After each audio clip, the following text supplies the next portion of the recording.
Hi, I'm Tierney and I go to Raymond Cree Middle School. I'm honored to be nominated for this award. Unfortunately, I couldn't be there in person to accept it, but I hope you don't mind me reading my essay.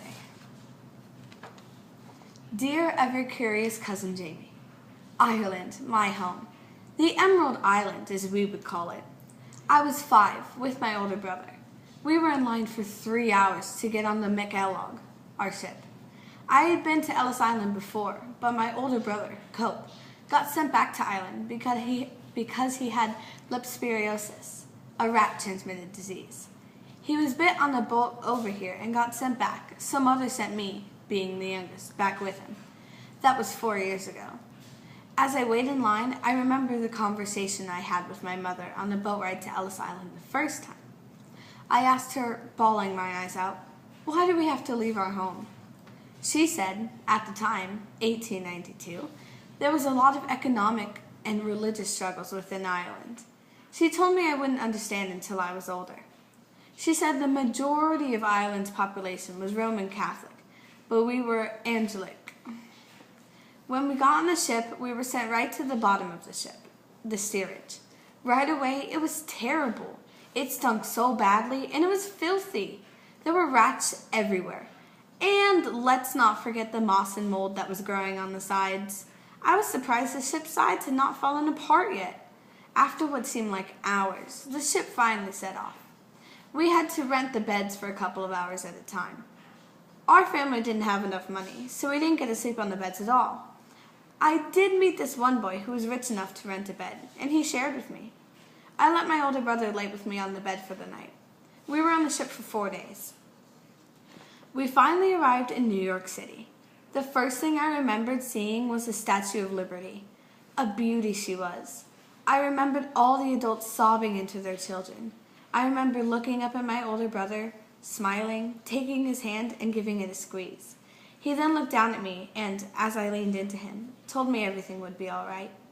I remember the hours waiting in line to be checked for any medical conditions before continuing on to Ellis Island. I remember the kind boy, who shared a bed with me, go straight onto Ellis Island. I asked my brother why the boy got to skip the line, and he said it was because he was rich and was staying in first class. But then I remembered how he shared the bed with me. Why did he skip the line? Once my brother and I got checked, we moved up in the long line. After roughly an hour, we got to the baggage room, where we had to check in our luggage. I didn't want to let go of mine because Mother's necklace that she gave me was in there. When Cope finally got the bag out of my hand, we moved on to these really big stairs. The officers tried separating my brother and I, but to no avail. At the top of the stairs were people watching us. I wondered who they were, so I asked my brother. He said they were doctors that were looking for people who showed signs of any disease or disability, or in other words, people who ruined your life. I suddenly didn't like these men. The men stopped this dad right next to me and took him to a separate room. Once we got past the stairs, we were pushed right into the registry room. My brother explained to me that this was called the Great Hall because of its size. The ceiling looked hundreds of feet above me, and there were people eating, sleeping, reading, or fixing their hair. I thought this was strange, but I was a child then. After we finally got pushed through the hall, we came to these doctors checking people's mouth and ears. They checked me and it felt weird. I didn't know what was going on. The doctors moved on to the next person, and we moved on to a place where people were asking people questions like, where were you born, and how much money do you have, and what is your destination? This all scared me.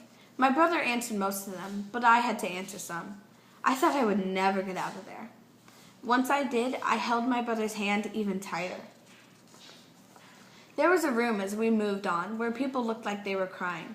I asked Cope, "What is that?" And he said it was a room where he had to stay in when they wanted to send him back. He called this room the dormitory room, where a detainee stayed if they had an infection or disease. We walked right past that room. I saw the dad that the officers had pulled right next to me away, crying with his wife. I remember getting teary-eyed. We came to these big stairways. I asked my brother what this was, and he said it was the stairs of separation, as he called it. It was where all the people going to one place went on the right side, people going to another place went on the left side, and the rest who were going to New York went in through the middle. We went through the middle one. Once we went through that, I noticed a spot where families were hugging each other. I guess because they got separated through the journey. I don't remember what happened after that. As you can tell, we got to Mom and Dad safely. I hope that answers your question. Love, your sweet cousin, Tierney Thornhill.